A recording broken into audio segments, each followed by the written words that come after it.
Hello, Rabbanit Shira. Shalom, Rabbanit Hamutal. First of all, we just have to say this is difficult. The last dapim are talking about different ways of executing people. It's harsh, it's very graphic. And synchronizing that with everything that we're going through in Am Yisrael. It's not easy. It's not easy. These are not easy pages to read and to learn. And also, I must say that it's not easy because it's reflecting our emotion. And our emotion right now, it's raw. Everything is very raw. It's hard. We're davening. We're very concerned about what's going on in Am Yisrael. And we're davening to have besorot tovot be'ezrat Hashem and to have our hostages back safely at home. But it's complicated and everything is hard on the heart. But on the other hand, we have not much to do.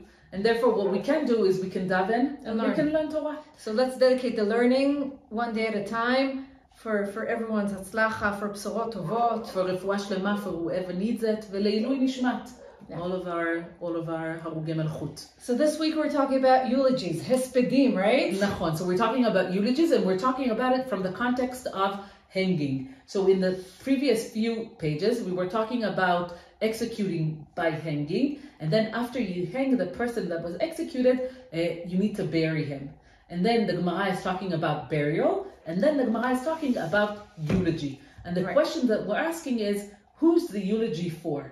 Are we eulogizing and describing the good merits of the person that is niftar? Is it for him? In order for him to go to Beit Din Shel Ma'ala, to go face his ruling in front of HaKadosh Baruch Hu. So in order for him to face HaKadosh Baruch Hu, we're saying all the good things about that person, so that we're like reminding him, he gave tzedakah, and he had a bright smile, and he was such a good person. And we're like telling HaKadosh Baruch Hu, look how amazing that person is. Midat Rachamim for him. Or we're doing it for everyone else. Exactly. Everyone else who's coming to the levaya and they're listening, and maybe they should reflect because what he was doing in his life, but are we focusing on them, not on him? And it's an important question. It's an important question, and I feel like this question is even more relevant. And in the past year and a half, we've been to so many funerals, very tragic ones, and not only funerals of people that have died at the old age, with nachat, with all their grandkids around them. Right. We've been to many funerals of young people that have died and got killed. And Shlomo, my husband, is saying that in funerals, this is the time of cheshbon nefesh. This is the time that he's deciding on the most important decisions of his life. Wow. Because it's time of reflection. You're standing there at the funeral, you're listening to all the eulogies, and you're reflecting on your own life, on your own midot, on your own work, what you should do with your life. And this is an important time. And therefore, the Gemara is saying, maybe the eulogy, it's not about the niftar. The niftar is he already passed away. Yeah. He can't hear it. But we're talking to all those people who are now reflecting and thinking in this very emotional point of their life. And we're trying to tell them, this is your time to do tshuva. This is your time to think about your life, to think about your midot, and to improve yourself. So the Gemara on Daf Mem Vav Amud Bet is asking the question, Hespeda, Yikar Dechai Have or Yikar Deshachve Have? Is it for the merit of the living or the merit of the dead, the person who just passed away? Len Mainaf Kamina. Why is it an important question? Why is it different? Just say a nice eulogy. Why does it matter? So the Gemara is saying, what happens if a person on a deathbed, he's saying to his family, please don't eulogize me. I don't want this. Just do whatever you need. I don't want anyone standing there and talking about me. And the question is, if it's for him, then we wouldn't do it. We would say, okay, this is what he asked. It's his final wishes. But if we're actually eulogizing for the sake of the kahal, for the community, we will. We will say the eulogies about him. Yeah. And also we need to think, why is the person so worried about the people who will eulogize him? Yeah. Because I think people have the tendency, out of good intention, to exaggerate. Exactly. And to say in the eulogies, he was the best person ever, he gave so much tzedakah. He never gave tzedakah in his life. But people want to emphasize, and sometimes people are even maybe lying. And that's why they're saying that eulogy is something that you need to know how to do. And the way that you need to do it, that you need to be truthful and you need to be accurate. And you can't exaggerate too much, and you definitely cannot lie. So you have to know how to say a eulogy. And that's why people that are not sure that people will know how to eulogize them, they're saying, okay, just don't say anything about me. One of the most important halachic books in Hebrew about burial and velut in general is called Me'olam Va'ad Olam. It's written by Rav Goldman. And he says exactly what you said, that the Shulchan Aruch is saying, mitzvah להספיד את הנפטר כראוי לכבודו.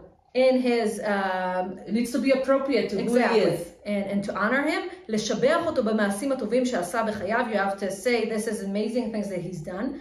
ומותר להוסיף קצת בתכונותיו הטובות. You should add a little bit. אך אין להוסיף יותר מדי. But don't exaggerate. Because he says, כל המזכיר על מי שלא היה בו כלל, if you're telling stuff that are not true, and you're just saying, oh, he was an amazing person, and he did this and that, and he never did, גורם רעה לעצמו ולמת. Meaning you have to be truthful, and you have to be accurate, and you have to say, this is Grandpa, and if everybody knew Grandpa, you can't just make up stuff in order for him to sound like an amazing person. And that's why persons that are saying eulogies have to have ayin tova. They need to be able to look at the person and to see the good things about him, because every person have good things that you can say about him. Just don't make up things that never existed. So the Gemara is also asking, what happens if the family doesn't want to eulogize? So we're saying the first side is what happens if the person doesn't want to eulogize. So the nafkamina would be if the eulogy is for the niftar, for the person who passed away. And so we're gonna listen to him and we're not gonna eulogize him. But if we're saying that the eulogy is for the crowd, is for the public, then we're not gonna respect his wish, and we're gonna say a eulogy because it's for the benefit of the public. And vice versa. Exactly. But if the family is saying we don't want to have any eulogies, so then if we're saying that the eulogy is for the benefit of the niftar, we won't respect the request of the family, and we will say a eulogy. But if we're saying that the eulogy is for the benefit of the crowd and the family doesn't want it, then we'll respect the request and we won't say the eulogy. And Rav Goldman is saying, Chachamenu danu, this discussion, ha'im ha'hesped hu lichvod ha'chaim, the living or the dead.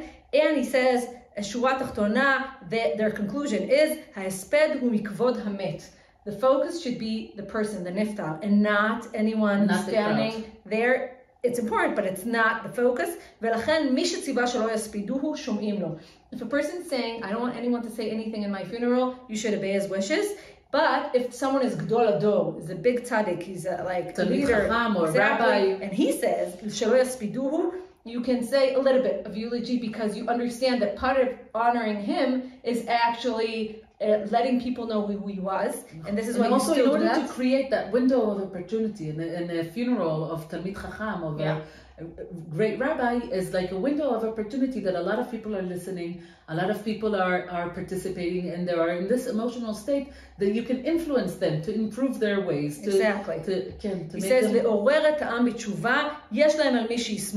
meaning don't go overboard, don't talk too much, but there's a time of tshuva. People reflect, people think about who they are, who they should be, because this person just died, and maybe they should be a better person because of this levaya that they just attended.